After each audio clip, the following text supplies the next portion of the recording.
Alright, how's it going, guys? It's gonna be my Money in the Bank review. Crazy pay-per-view, if I say the least. Um, in my opinion, at least. Randy Orton walked away Money in the Bank winners, and so did Damien Sandow. AJ defeated Kaylin, and I'm just gonna run down the matches of what I actually thought of them. And, yeah.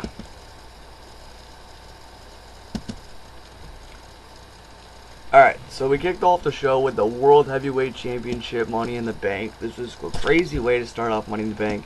It's a good thing they didn't start off like with a, let's see, like the thing or whatever.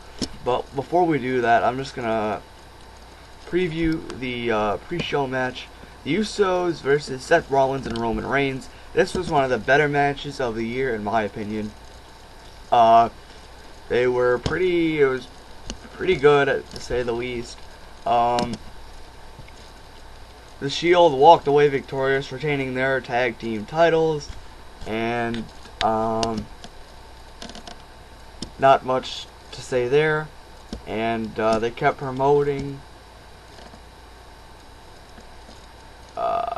the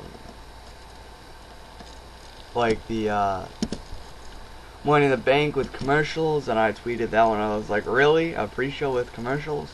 60 seconds, but nonetheless. Then we had another panel. I know they did the WrestleMania panel. And when we cut to the pay-per-view, it was the Money in the Bank ladder match for Shut the World Heavyweight Championship. It was pretty good, to say the least. The winner coming out of that, like I said, was Damien Sandow. Cody Rhodes had the match of his life, and then Sandow ruined it for him. It'd be interesting to see if they're gonna have like a feud or like a mini storyline. I'm pumped for Monday Night Raw tonight, so we'll have to see about that. And then up next was, let's see, the Intercontinental Championship match between The Miz and Curtis Axel. Miz slaps himself and gets Heyman ejected from ringside. I thought that was pretty cool how they played that out. And the winner retaining his title was Curtis Axel. They went back and forth with the figure fours, and then Axel breaks the hold, and then they went back and forth more with the figure fours, and then Axel kicks the Miz and drops him on his face and the head for the win. And then we had my bathroom break and slash snack, which was Kaylin versus AJ Lee. I really didn't pay attention to this. There was a submission. It was a pretty good Divas match, and the winner was AJ. Up next was Ryback versus Chris Jericho. This was a pretty good match. I didn't expect Ryback to go up, but basically Jericho was about to lock in the walls of Jericho, and then Ryback ripped him up, or pulled him up, and pulled his tights, got all his weight on him, and pinned him. We got a video package of the WWE Performance Center, which looks great. And for those of you who did not check out the videos, I'll have to try to link them to you guys. And yeah. So up next was the World Heavyweight Championship match between Alberto Del Rio and Dolph Ziggler. This was a very, very good thing here, and I'll cut right to the ending. So Del Rio exposed his brace and was about to kick Ziggler with it when the referee was kind of knocked out. And then AJ comes in the ring and hits, and as soon as the referee turns around, AJ hits Del Rio with the Divas Championship, and Ziggler and AJ are arguing, and then AJ says he's sorry, and he goes, I had it. After the match, Ziggler goes nuts, and AJ looks shocked. She apologizes and talks to the referee. Del Rio celebrates as AJ tries to talk to Ziggler, and Ziggler leaves, and without AJ, and the crowd chants, "You screwed Ziggler," as she cries.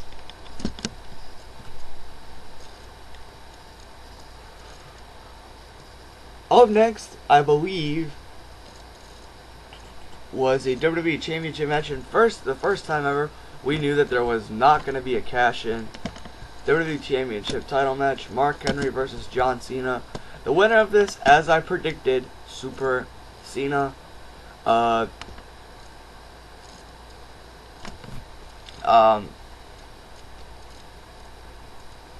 Cena ended up winning with the SDF.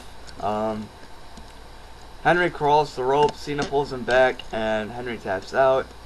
After the match, Cena grabs the WWE title and says he's ready to fight Henry off. Henry rolls out of the ring and asks referee to assist him in the back. We go to the replays as Cena celebrates with his WWE title, as there's an ad on Wrestling Inc. that never happens. Fans chant RVD as we know that he is going to return in the last match. We lead us to the video package as the Wyatt family is showing how they took Kane out on Raw, and I thought they were going to happen, but no. The Money in the Bank, it was Rob Van Dam coming out first, and fans were kind of shocked. He still got a big enough pop, but I would have had everyone come out, fans chanting RVD, and everything else. I'm just going to cut to the ending here. CM Punk was cashing in on his Money in the Bank. It was going up, going up, going up, and then all of a sudden, Paul Heyman comes out, yells at Curtis Axel, because Curtis Axel gets GTS'd on the floor, and goes, "What are you doing? What are you doing?" And he basically gets Paul Heyman just turns his back on Punk. Then the only man left was Randy Orton and Rob Van Dam. Rob Van Dam's climbing the ladder as this happening, and then Randy Orton looks up, pulls his leg down, gets an RKO in midair, climbs back up, grabs the briefcase for the win, and Randy Orton is your winner. After the match, Randy Orton celebrates as Money in the Bank goes off with the briefcase. I thought this was a 10 out of 10 show. Really went go home. Interesting to see what SummerSlam is going to bring. And we'll see you there. I'll try to keep this under 10 minutes. Looks like I am. I want to know your thoughts and your opinions on tonight's Money in the Bank highlights, and this will be uploaded on Monday, so my Money in the Bank review will be uploaded here pretty soon, and I will see you all with my Money in the Bank, with my Raw Money in the Bank post show later on tonight.